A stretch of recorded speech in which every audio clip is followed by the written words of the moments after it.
হিন্দু ধর্মের প্রতি শ্রদ্ধা রেখেই বলছি, তাদের ধর্মে একটা বিধান আছে যে আপনি ভালো হিন্দু হতে চাইলে আপনাকে গোমূত্র পান করতে হবে, মানে গরুর পেশাব পান করতে হবে। এবং অবাক করা কাণ্ড, তারা ইন্ডিয়া থেকে এটাকে রপ্তানি করে ইউরোপ আমেরিকাতেও পাঠায়। কারণ ইউরোপ আমেরিকার যে হিন্দুরা আছে সেখানকার সুপার স্টোর থেকে, শপিং মল থেকে ওইটা কিনে কিনে পান করে। আপনারা যদি বলে এই যে 1 বোতল নিয়ে আসছি গরুর পেশাব, এটা খাইলে তোর 1 কোটি টাকা দিব, খাইবেন? আমি কমু তুই নিয়ে আইসস, তুই খা, ঠিক কিনা? কারণ আমাদের রুচিতে এটা ধরে না, ইসলাম এটা আমাদেরকে শিখায় নাই। তো ইসলামটা হচ্ছে রুচিসম্মত ধর্ম, স্বভাব সুলভ ধর্ম। তারপরে হিন্দু ধর্মে ছোট বাচ্চাদেরকে পবিত্র করতে হলে, মেধাবী করতে চাইলে গোবরের স্তূপ করে ওখানে ফেলে দিতে হয়। ওই বাচ্চা ছুটে আসবে, কান্না করবে, আবার ফেলতে হবে। ওর গা গোবর দিয়া একেবারে বিউটি পার্লারিং করে তারপরে ওর গোসল করাইলে ও খুব ভালো হয়ে যাবে, এরকম আইডিওলজি তারা বিলিভ করে। তো এটা একটা প্রাণীর মল কারো গায়ে মেখে পার্লারিং করা, এটা কি আমাদের আকলে ধরে? আমাদের ধর্মে এরকম কোনো বিধান আছে? হিন্দু ভাইরা যদি থেকে থাকো, just ponder on the news, এই বিষয়গুলোর উপর একটু থিঙ্ক করো, একটু ভাবো, চিন্তা করে দেখো। ইসলাম হচ্ছে দ্বীনুল ফিতরা, স্বভাব সুলভ ধর্ম। এইখানে মনে মানে না এরকম কোনো বিধান আল্লাহ দেয়। এটা জ্ঞানের ধর্ম, জ্ঞানের উপর প্রতিষ্ঠিত। এই ধর্মের প্রথম কথা হচ্ছে পড়ো। প্রথম কথা কি? আরবিতে কি? বিসমি রাব্বিকাল্লাযী, read in the name of your lord who has created. পড়ো তোমার প্রভুর নামে যিনি তোমায় শিখিয়েছেন। সুবহানাল্লাহ পড়েন। আবু দারদা রাদিয়াল্লাহু তাআলা আনহু বলতেন, কুন আলিমান, আলেম হও, আও মুতাআল্লিমান, অথবা আলেমের ছাত্র হও, আও মুত্তাবিআন, অথবা আলেমের ফলোয়ার হও, আও মুহিব্বান, অথবা আলেমকে ভালোবাসো, ওয়ালা তাকুনিল খামিস, 4টা হইও, 5 নাম্বার হইও না, ফাতাহলিক, তাহলে ধ্বংস হয়ে যাবা। 5 নাম্বারটা হচ্ছে আলেম বিদ্বেষী, খবরদার আলেমদের পিছনে লেগো না, তাহলে তোমার দিন দুনিয়া আখিরাত সবটারে বরবাদ করে দিবে কে? এটা নলেজের উপর বেস করে ধর্ম, এখানে উল্টাপাল্টা কথা বলার সুযোগ। ইসলাম ছাড়া কেউ যদি অন্য কোথাও শান্তি তালাশ করে, ইসলাম ছাড়া অন্য কোনো মতাদর্শে কেউ যদি জীবন সমস্যার সমাধান তালাশ করে, আল্লাহ বলে তার কোনো আমল আমি কবুল করব না। কিয়ামতের দিন লোকটা হবে হায় হায় কোম্পানির ম্যানেজার, সে হবে ক্ষতিগ্রস্ত। এজন্য আমাদেরকে ইসলাম মানতে হবে। আমাদের ধর্মের নাম কি? এই ইসলাম মনে হয় শুধু আমাদেরই ধর্ম, অন্য কোন নবীদের মনে হয় ধর্ম না। সৈয়দনা আদম আলাইহিস সালামের ধর্মের নাম কি? নূহ আলাইহিস সালামের ধর্মের নাম? ইব্রাহিম নবীর ধর্মের নাম? মুসা আলাইহিস সালামের ধর্মের নাম? ঈসা আলাইহিস সালামের ধর্মের নাম? আল্লাহর ধর্মের নাম? আল্লাহ বলেছেন ইসলাম হচ্ছে দ্বীনুল্লাহ, এটা আমার দিন, এটা আমার ধর্ম, এই ধর্ম আমি পাঠিয়েছি। এটা কোনো মন মস্তিষ্ক প্রসূত কথা নয়, এটা নিজের মন গড়া বানোয়াট কোনো ধর্ম নয়। চিল্লায় বলেন ঠিক কিনা? সব নবীদের ধর্মের নাম ছিল ইসলাম। অনেকে আমরা গুলিয়ে ফেলি, আমরা মনে করি শুধু আমাদের ধর্মের নামই ইসলাম, অন্য নবীদের ধর্মের নাম বোধহয় ইসলাম না। এটা ভুল। আজকে আকীদা খালেস করে নেন, কনসেপশন এন্ড আইডিয়া ক্লিয়ার করে নেন। সব নবীদের একটাই ধর্ম, চিল্লায় বলতে হবে কি নাম? তার প্রমাণ, তার দলিল কি? তার দলিল হচ্ছে আল্লাহর কোরআন। আল্লাহর কোরআন আমাদেরকে জানিয়েছে সব নবীকে আল্লাহ তাআলা একটা ধর্মই দিয়েছেন। আল্লাহ বলছেন, মা কানা ইব্রাহিমু ইয়াহুদিয়ান ওয়ালা নাসরানিয়ান ওয়ালাকিন কানা হানিফাম মুসলিমা। আমার খালিল ইব্রাহিম ইহুদি ছিল না, আমার নবী ইব্রাহিম নাসারা ছিল না, আমার খালিল ইব্রাহিম অন্য কোনো ধর্মের ছিল না।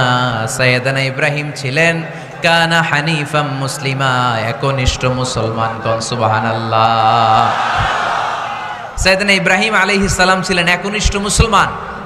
কানা হানিফাম মুসলিমা, এই আয়াত প্রমাণ করে যে সাইয়েদানা ইব্রাহিম আলাইহিস সালামের ধর্মের নামও কি ছিল? আওয়াজ করে বলতে হবে, কি ছিল? পেয়ে গেছি আমরা। এরপরে সাইয়েদানা ইউসুফ আলাইহিস সালাম দোয়া করেছেন, আল্লাহর মহাগ্রন্থ কোরআন সাক্ষী, তাওয়াফানি মুসলিমা ওয়া আলহিকনি বিসসালিহিন। ও আল্লাহ, আমাকে তুমি মুসলমান হিসেবে মৃত্যুদান করো, নেককার বান্দাদের সাথে আল্লাহ তুমি আমারে শামিল করে দাও। এই আয়াত থেকে প্রমাণিত হয় সাইয়েদনা ইউসুফ আলাইহিস সালাম মুসলমান ছিলেন। জোরে কোন ঠিক কিনা? সাইয়েদনা ইউসুফ নবী যদি মুসলমান না থাকতেন, উনি কি দোয়া করতেন তাওয়াফানি মুসলিমান, আল্লাহ তুমি আমারে মুসলিম করে মারো? দোয়া করতেন? করতেন না। সাইয়েদনা সুলাইমান আলাইহিস সালাম বালকিসকে চিঠি লিখেছে, ইন্নাহু মিন সুলাইমান ওয়া ইন্নাহু বিসমিল্লাহির রহমানির রহিম। বালকিস, এটা সুলাইমান নবীর পক্ষ থেকে চিঠি। আল্লাহ তাআলু আলাইয়া ওয়া আতুনি মুসলিমিন। ও বালকিস, বাড়াবাড়ি করো না। ও বালকিস, খবরদারি দেখিও না, বড়ত্ব দেখিও না। মুসলিমিন, তুমি আমার কাছে মুসলমান হয়ে চলে এসো। সাইয়েদনা সুলাইমান আলাইহিস সালাম মুসলমান হয়ে চলে আসার দাওয়াত দিলেন। এই আয়াত প্রমাণ করে সাইয়েদনা সুলাইমান আলাইহিস সালামের ধর্মের নাম ছিল ইসলাম। ঠিক কি না? আবার সাইয়েদনা ঈসা আলাইহিস সালামের সঙ্গীদের নাম হচ্ছে আল হাওয়ারি। হাওয়ারিরা বলেছিল, সাক্ষী থেকে যাও বিআন্না মুসলিমুন, আমরাও মুসলমান। ঈসা আলাইহিস সালামের অনুসারীরা যদি বলে আমরাও মুসলমান, এটা প্রমাণ করে সাইয়েদনা ঈসা আলাইহিস সালামের ধর্মের নামও ছিল ইসলাম। জোরে বলেন ঠিক কি না? ইসলাম ছিল তার ধর্মের নাম। সব নবীদের একটাই ধর্ম, ধর্মটার নাম সব জায়গায় মানতে রাজি আছেন? তবে ইসলাম ধর্মকে আল্লাহ তাআলা কোন নবীর কালেই, কোন নবীর সময়েই পূর্ণাঙ্গতা দান করে নাই। এই ইসলাম ধর্মের পূর্ণাঙ্গতা আল্লাহ তাআলা দান করেছে আমার পেয়ারা নবী, বিশ্ব নবী মুহাম্মদুর রাসূলুল্লাহ সাল্লাল্লাহু আলাইহি ওয়াসাল্লামের সময়কালে। বারটা ছিল জুমাবার। কি বার? আরাফার ময়দান। বিশ্ব নবী উটের পিঠে বসে আছেন। ইন দ্য মিন টাইম আল্লাহ তাআলা একটা আয়াত নাজিল করে ইসলামকে কমপ্লিট অ্যান্ড ইনট্যাক্ট বানিয়ে দিলেন। সুবহানাল্লাহ কইতে পারলেন না?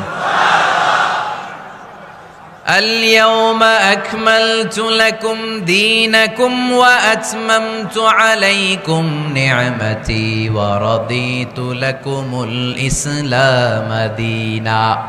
সেদিন আল্লাহ ঐতিহাসিক আয়াত নাজিল করে দিলেন, اليوم أكملت لكم دينكم, আজকে আমি তোমাদের দিনকে, ইসলাম ধর্মকে পূর্ণাঙ্গতা দান করলাম। ওয়া আতমামতু আলাইকুম নি'মাতি, আমার নিয়ামতকে পরিপূর্ণ করে দিলাম।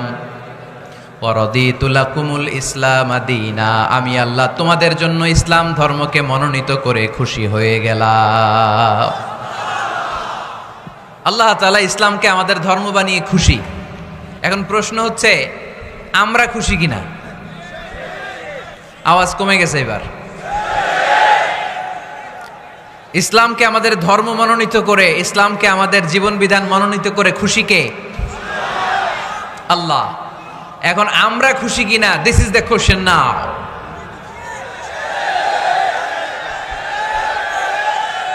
খুশি? কম না বেশি?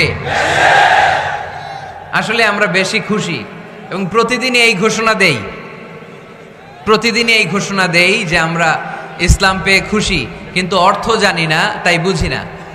আমরা প্রতিদিন নামাজের পরে পড়ি রাদিতু বিল্লাহি রাব্বা, রব হিসেবে আল্লাহরে পেয়ে আমরা খুশি। ওয়াবিল ইসলামি দীনা, ইসলামকে ধর্ম হিসেবে পেয়ে খুশি। ঠিক কি না? এই দোয়াটা সালাম ফিরানোর পরে আমরা পড়ি না? পড়ি। রাদিতু বিল্লাহি রাব্বা, আল্লাহরে রব হিসেবে পেয়ে খুশি। ওয়াবিল ইসলামি দীনা, ইসলামকে দিন হিসেবে পেয়ে আমরা খুশি। কিন্তু প্রত্যেক দিন ফরজ সালাতের পরে এই দোয়াটা পড়ি কিনা ভাই? রাদিতু বিল্লাহি রাব্বা, আল্লাহ তোমারে রব হিসেবে পেয়ে খুশি। ওয়াবিল ইসলামি দীনা, ইসলামকে ধর্ম হিসেবে পেয়ে আমরা খুশি। এই দোয়াটা পড়ি কিন্তু অর্থ বুঝি না, তাই হৃদয়ে লাগে না। ঠিক কিনা? এজন্য অর্থ জানার দরকার আছে না নাই? আমি সব সময় বলি, প্রিয় ভাইয়েরা, কোরআনের অর্থ পড়ুন, মাতৃভাষায় কোরআনকে বুঝুন। এই যে মোবাইলের ভেতরে এখন অ্যাপস পাওয়া যায়, এটারে বলে স্মার্টফোন। কি ফোন? যারাই আপনি স্মার্ট হইতে চান একটা স্মার্টফোন নিয়ে নেবেন, স্মার্ট হয়ে যাবেন। তো এটা আপনাকে স্মার্ট বানাবে, সব কিছু এটার ভেতরে থাকে, সব পাওয়া যায়। এখানে আপনি কোরআন নিয়ে পড়তে পারবেন কোরআনে আল্লাহ কি বলেছে। তো অর্থ পড়লে আপনার হৃদয়ে লাগবে। আমরা তারাবির নামাজ পড়ি 20 রাকাত, ঠিক কিনা? কত আযাবের আয়াত যায়, কত জান্নাতের সুন্দর বর্ণনা চলে যায়, কিন্তু যিনি পড়ায় উনিও কান্দে না, আমরাও কান্দি না, ঠিক কিনা? ওনারও পশম দাঁড়ায় না, আমাদেরও পশম দাঁড়ায় না। বাট আরব বিশ্বে when they recite they got their goosebumps, তারা যখন কোরআন তেলাওয়াত করে ওদের গায়ের পশমগুলো দাঁড়িয়ে যায়। শেখ আব্দুর রহমান সুদাইস যখন তেলাওয়াত করে পিছনে মুসল্লিরা কাঁদে। আমি গত বছর হজে ওনার পেছনে নামাজ পড়ছিলাম, উনি সূরা কুরাইশ পড়ছে, উনি পড়ছেন ফালিয়াবুদু রাব্বা হাযাল বাইত। এই কথা বলে উনি কাঁদতে শুরু করলাম, আমরাও কাঁদতে শুরু করলাম। কারণ এই আয়াতের অর্থ হচ্ছে ফালিয়াবুদু লিইলাফি কুরাইশিন ইলাফিহিম রিহলাতাশ শিতাই ওয়াস সাইফ। ও কুরাইশি ব্যবসায়ীরা, শীত গ্রীষ্মে তোমরা ব্যবসা করো, কিন্তু ফালিয়াবুদু রাব্বা হাযাল বাইত, এই ঘরের রবের ইবাদত করো। ওই ঘরটা কিন্তু সামনে। শাইখ আব্দুর রহমান সুদাই যখন ইমামতি করতেছে তখন ওই আল্লাহর ঘরটা সামনে আছে না নাই? আপনারা টিভিতে দেখেন নাই? কাবা ঘরের সামনেই কিন্তু নামাজটা পড়ে। তো ওই আয়াতের অর্থ ছিল এই ঘরের রবের ইবাদত করবা, তাহলে রিজিকের ব্যবস্থা করবে কে? আল্লাহ। তো ওই ঘরের সামনে দাঁড়িয়ে উনি ইমাম, চোখের পানি উনি ধরে রাখতে পারে? ধরে রাখা সম্ভব না। এর কারণ অর্থ বুঝে।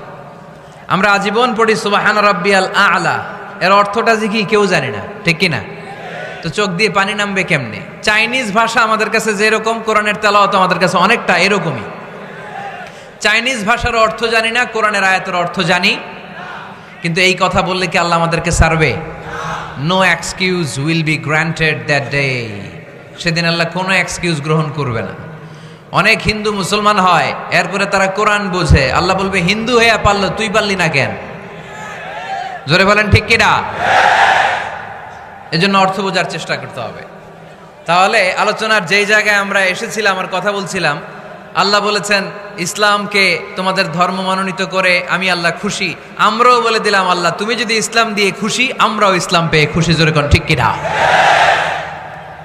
আমরা সব জায়গায় ইসলাম মানতে চাই, যতক্ষণ দেহে প্রাণ আছে ততক্ষণ পর্যন্ত ইসলামকে মানতে চাই, সব জায়গায় মানতে চাই, ইসলামকে আমাদের জীবনের আদর্শ বানাতে চাই, ঠিক কিনা?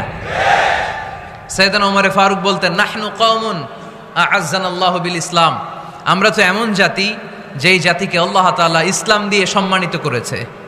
ফাইন ইবতাগাইনাল ইজ্জাতা বিগাইরিহি আযাল্লানাল্লাহ, ইসলাম রেখে দিয়ে কেউ যদি অন্য কোথাও সম্মান তালাশ করে তাকে অপদস্থ করে ছাড়বে কে? আল্লাহ। এজন্য আমাদের সম্মান কোথায়? আমরা মুসলমান, এটা বলতে কি আপনাদের লজ্জা লাগে? পৃথিবীর যেই কোনো দেশে যাই, হিন্দুদের রাজ্যে যাই, বৌদ্ধদের রাজ্যে যাই, যেই কোনো ইমিগ্রেশনে দাঁড়াই না কেন, চিৎকার করে বলবো আমি মুসলমান। জোরে কোন ঠিক কিনা? We are proud of Islam. ইসলাম আমার অহংকার, ইসলাম আমার গর্ব, ইসলাম আমার আল্লাহর দেয়া ধর্ম। এজন্য ইসলামের বিজয়কে কেউ ঠেকিয়ে রাখতে পারবে? আমি প্রায় উদাহরণ দিয়ে, উপমা দিয়ে বলি, ইসলাম হচ্ছে চারা বীজের মতো। চারা বীজ মাটিতে ঢুকিয়ে দিলে এটা উপরের দিকে ওঠে। তো ইসলামকে যারা মাটিতে গেড়ে ফেলতে চায় তারা জানে না ইসলামের উপমাটা অনেকটা চারা বীজের মতো। ইসলামকে মাটিতে গেড়ে দিলে এটা কি হবে? জোরে বলেন, আরো জোরে বলেন। উপরের দিকে গর্জে উঠবে। এই যে উপমা দিছি, এটা নিয়েও আবার অনেকে ভুল ধরে, আছে না নাই? আল্লাহ নিজেই কোরআনে উপমা দিয়েছেন। মাসালুল্লাযীনা ইউনফিকুনা আমওয়ালাহুম ফি সাবিলিল্লাহি কামাসালি হাব্বা, যারা আল্লাহর রাস্তায় দান করে এই দানের উপমা হচ্ছে একটা চারা বীজের মতো। সুবহানাল্লাহ পড়েন। এই চারা বীজ থেকে 60টা শীষ বের হয়, প্রতিটা শীষে জন্ম নেয় শত শস্য দানা। আল্লাহ যারে চায় ইচ্ছা মতো রিজিক দিয়ে তার জীবনকে পূর্ণাঙ্গ করে দেয়। সুবহানাল্লাহ পড়েন।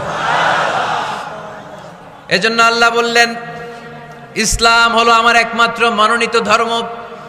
ইসলাম ছাড়া অন্য কেউ যদি সম্মান তালাশ করে তার কাছ থেকে কিছুই আমি গ্রহণ করব না। কিয়ামতের দিন সেই লোকটা হবে হায় হায় কোম্পানির ম্যানেজার, ঠিক কিনা? এজন্য আমরা একটা ধর্মকেই মানতে চাই। চিল্লায় বলেন তো ধর্মটার নাম কি? ইসলাম ছাড়া অন্য কিছু মানি না। ইসলাম ছাড়া অন্য কিছু মানি না, মানব না। বিষ্ণু ঈসা ইসলাম বলেছেন এই ইসলামের বিজয়কে কেউ ঠেকিয়ে রাখতে পারবে না। তার কারণ ইন্নাল্লাহ জাওয়ালি আল আরদা, নিশ্চয় আল্লাহ তাআলা এই জমিনটাকে আমার জন্য সংকুচিত করে ছোট করে দেখিয়েছে। ফারাআইতু মাশারিকাহা ওয়া মাগারিবাহা, আমি এই পৃথিবীর ডানে বায়ে সামনে পেছনে সবটা দেখেছি। আর আমার চোখ যতদূর পৃথিবী দেখেছে ততদূর জায়গায় আল্লাহ আল্লাহু আকবারের ধ্বনিকে পৌঁছে দিবে। তাই এই ইসলামের বিজয়কে কেউ থামাতে পারবে না। গোটা বিশ্বব্যাপী আজ ইসলামের জয় জয়কার। কালিমা পড়ে অন্যান্য ধর্মের লোকেরা আজ মুসলমান হয়ে যাচ্ছে, ঠিক কিনা? আমাদের তাফসির মাহফিলগুলোতেও অনেক হিন্দু ভাইরা কালিমা পড়ে মুসলমান হয়, আপনারা শুনছেন? আলহামদুলিল্লাহ কইবেন না? গোটা বিশ্বের সবচেয়ে নির্যাতিত ধর্মের নাম হচ্ছে ইসলাম, সবচেয়ে নিষ্পেষিত, খালি মায়ের খায়। গোটা বিশ্বে মুসলমানেরা মার খায়, কিন্তু তারপরেও বিধর্মীরা তাদের ধর্ম বাদ দিয়ে এই ইসলামের ভেতরে ঢোকার জন্য প্রতিযোগিতা শুরু করে দিয়েছে। ইউরোপ আমেরিকাতে মসজিদের সংখ্যা বেড়ে যাচ্ছে। তাদের যে খ্রিস্টানদের গির্জা, এগুলো তারা বিক্রি করে দিচ্ছে, মুসলিম কমিউনিটি ওই গির্জারে মসজিদ বানায় ফেলতেছে। এই ইসলামের বিজয়কে কেউ ঠেকায় রাখতে পারবে না। যেহেতু ইসলামের বিজয় অবশ্যম্ভাবী, আমরা ইসলামের সাথে মিলে থাকতে চাই, মিশে থাকতে চাই, আমরা বিজয়ের অংশীদার হতে চাই।